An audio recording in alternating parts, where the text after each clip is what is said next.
ಸಿಂಹ ರಾಶಿಯವರಿಗೆ 2025ರ ಮಾರ್ಚ್ ತಿಂಗಳು ಕಷ್ಟಕರ ಅಥವಾ ಸ್ವಲ್ಪ ದುರ್ಬಲವಾಗಿರುತ್ತದೆ. ನಿಮ್ಮ ಲಗ್ನ ಅಥವಾ ರಾಶಿಚಕ್ರದ ಆಡಳಿತ ಗ್ರಹವಾದ ಸೂರ್ಯನು ಈ ತಿಂಗಳು 7ನೇ ಮತ್ತು 8ನೇ ಮನೆಗಳ ಮೂಲಕ ಸಾಗುತ್ತಾನೆ. ಅದು ಅನುಕೂಲಕರ ಸ್ಥಾನಗಳಲ್ಲ. ಈ ತಿಂಗಳು ನಿಮ್ಮ ವೃತ್ತಿಯ ಮನೆಯ ಅಧಿಪತಿಯು 9ನೇ ಮನೆಯಲ್ಲಿ ಉನ್ನತ ಸ್ಥಿತಿಯಲ್ಲಿರುತ್ತಾನೆ.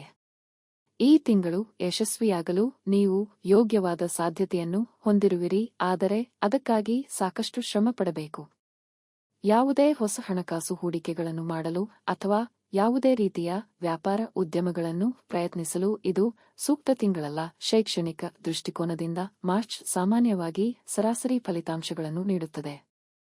ಗುರುವು ಚಂದ್ರನ ರಾಶಿಯಲ್ಲಿರುತ್ತಾನೆ, ಅಂದರೆ ಸಾಹಿತ್ಯ ಮತ್ತು ಕಲೆಗಳನ್ನು ಅಧ್ಯಯನ ಮಾಡುವ ವಿದ್ಯಾರ್ಥಿಗಳು ಶೈಕ್ಷಣಿಕವಾಗಿ ಉತ್ತಮವಾಗಿ ಮಾಡುತ್ತಾರೆ.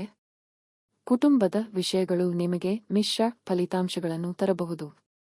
ಗುರುವಿನ ಧನಾತ್ಮಕ ಅಂಶ ಮತ್ತು ಮಂಗಳನ ಅನುಕೂಲಕರ ಸ್ಥಾನದಿಂದಾಗಿ ಕೌಟುಂಬಿಕ ವ್ಯವಹಾರಗಳಲ್ಲಿ ಯಾವುದೇ ಮಹತ್ವದ ಸಮಸ್ಯೆಗಳು ಇರುವ ಸಾಧ್ಯತೆಗಳಿಲ್ಲ.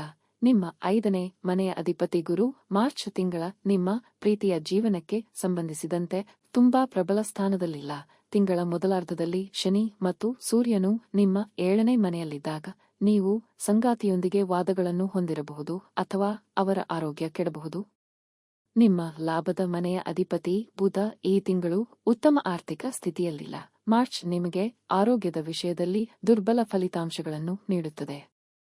ಹವಾಮಾನ ವ್ಯತ್ಯಾಸಗಳು ನಿಮ್ಮ ಮೇಲೆ ವಿಶೇಷವಾಗಿ ನಕಾರಾತ್ಮಕ ಪ್ರಭಾವವನ್ನು ಬೀರಬಹುದು ಮತ್ತು ಜ್ವರ ಮತ್ತು ತಲೆನೋವಿನಂತಹ ಪರಿಸ್ಥಿತಿಗಳು ಉಂಟಾಗಬಹುದು.